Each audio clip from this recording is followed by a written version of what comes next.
Evangelho de Marcos capítulo 3. E outra vez entrou na sinagoga, e estava ali um homem que tinha uma das mãos mirrada. E estavam observando se curaria no sábado, para o acusarem. E disse ao homem que tinha a mão mirrada: Levanta-te e vem para o meio. E perguntou-lhes: É lícito no sábado fazer bem, ou fazer mal? Salvar a vida, ou matar? E eles calaram-se. E, olhando para eles em redor com indignação, condoendo-se da dureza do seu coração, disse ao homem: Estende a tua mão. E ele a estendeu, e foi-lhe restituída a sua mão, sã como a outra. E, tendo saído os fariseus, tomaram logo conselho com os herodianos contra ele, procurando ver como o matariam.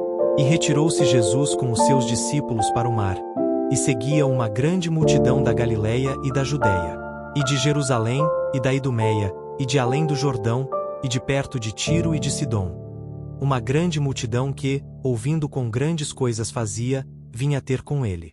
E ele disse aos seus discípulos que lhe tivessem sempre pronto um barquinho junto dele, por causa da multidão, para que o não oprimisse. Porque tinha curado a muitos, de tal maneira que todos quantos tinham algum mal se arrojavam sobre ele, para lhe tocarem. E os espíritos imundos vendo, prostravam-se diante dele, e clamavam, dizendo: Tu és o Filho de Deus. E ele os ameaçava muito, para que não o manifestassem. E subiu ao monte, e chamou para si os que ele quis, e vieram a ele. E nomeou 12 para que estivessem com ele e os mandasse a pregar. E para que tivessem o poder de curar as enfermidades e expulsar os demônios.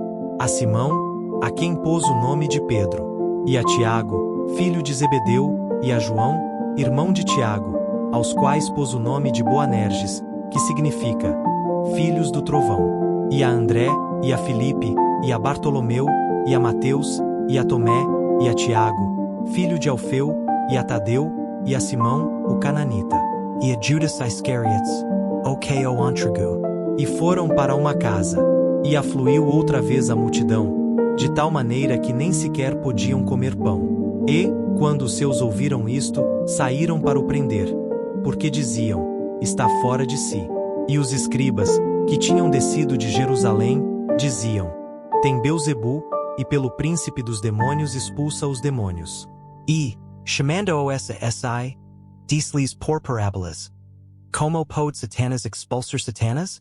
E, se um reino se dividir contra si mesmo, tal reino não pode subsistir. E, se uma casa se dividir contra si mesma, tal casa não pode subsistir. E, se Satanás se levantar contra si mesmo, e for dividido, não pode subsistir. Antes tem fim. Ninguém pode roubar os bens do valente, entrando-lhe em sua casa, se primeiro não maniatar o valente, e então roubará a sua casa. Na verdade vos digo que todos os pecados serão perdoados aos filhos dos homens, e toda a sorte de blasfêmias, com que blasfemarem. Qualquer, porém, que blasfemar contra o Espírito Santo, nunca obterá perdão, mas será réu do eterno juízo. Porque diziam: Tem espírito imundo.